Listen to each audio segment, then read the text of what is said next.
और उस वक्त की बड़ी खबर मिल्कीपुर विधानसभा सीट पर, जहां पर उपचुनाव की मतगणना लगातार जारी है। एक बार मामूली बढ़त बनाते दिखाई दे रहे हैं अजीत प्रसाद। कुछ सैकड़ा वोटों से अब बढ़त हासिल की है, लेकिन बीजेपी रेस में बरकरार है। मिल्कीपुर में बीजेपी ने खेला कर दिया है और साइकिल हो रही है स्लो।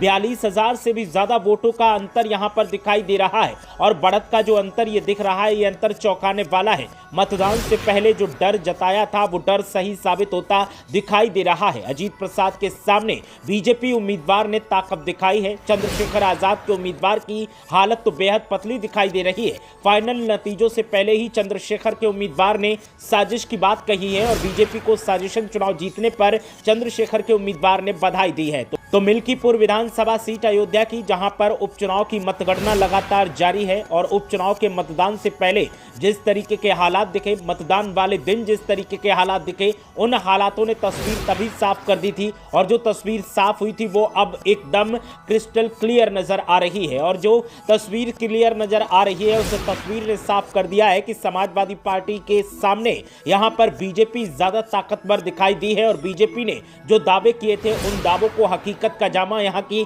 आवाम ने पहना दिया है। वोटिंग को लेकर के तमाम गड़बड़ झालों के आरोप भले लगाए गए हों, लेकिन जो नतीजे सामने आ रहे हैं, इन नतीजों ने साफ कर दिया है कि आरोप एक तरफ और जनता का फैसला एक तरफ। आरोप प्रत्यारोप के बीच यहां पर कहीं पूजा पाठ का दौर दिखाई दे रहा है तो कहीं पर प्रतिक्रियाओं का दौर जारी है और प्रतिक्रियाओं में साजिश का आरोप लगाया जा रहा है। चंद्रशेखर आजाद के उम्मीदवार जो यहां पर उतारे गए थे मैदान में, वो वोट कटुआ साबित हुए हैं समाजवादी पार्टी के लिए। और अब वो जो समाजवादी पार्टी पर आरोप लगाते थे, आज वो बीजेपी पर साजिश का आरोप लगा रहे हैं और उनका कहना है कि बीजेपी ने यहां पर साजिशन चुनाव जीता है, इसलिए बीजेपी उम्मीदवार को पहले से मैं बधाई दे रहा हूं कि साजिश के तहत जो चुनाव तुमने जीता है उसके लिए तुम्हें बहुत बहुत बधाई।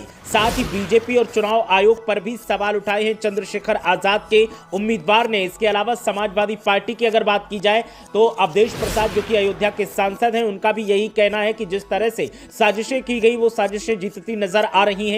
आवाम ने वोट समाजवादी पार्टी के लिए किया, लेकिन बीजेपी ने साजिश के तहत जो ताना बाना बुना था वो ताना बाना उसका सफल होता नजर आ रहा है। और बीजेपी यहां पर अगर चुनाव जीतती है तो ये कोई चौंकाने वाली बात नहीं होगी, क्योंकि बीजेपी ने जिस ताने बाने के तहत मतदान में हिस्सा लिया था और मतदान में जो गड़बड़ियां करवाई वो गड़बड़ियां उसके लिए लकी साबित हो रही हैं और बीजेपी उम्मीदवार यहां पर बढ़त के साथ आगे दिखाई दे रहे हैं। जो मामूली सी बढ़त अजीत प्रसाद ने हासिल की थी, अब वो पिछड़ गए हैं और बीजेपी उम्मीदवार 42,000 से ज्यादा वोटों के अंतर से आगे चल रहे हैं। और ऐसे में अब समाजवादी पार्टी का आगे आना या समाजवादी पार्टी का लीड बना लेना बहुत मुश्किल दिखाई दे रहा है। तो उत्तर प्रदेश की मिल्कीपुर विधानसभा सीट जो कि समाजवादी पार्टी और बीजेपी के लिए नाक का सवाल थी, वो नाक का सवाल यहां पर बीजेपी के लिए तो लकी साबित हो रहा है, लेकिन समाजवादी पार्टी की नैया यहां पर डूबती दिखाई दे रही है। साइकिल की रफ्तार कम होती दिखाई दे रही है। सुबह से ही रुझानों का सिलसिला जैसे ही शुरू हुआ था, बीजेपी ने बढ़त बना ली थी और अजीत प्रसाद एक बार मामूली बढ़त के साथ आगे जरूर दिखे, लेकिन उसके बाद अब पीछे ही दिखाई दे रहे हैं। और अब जो अंतर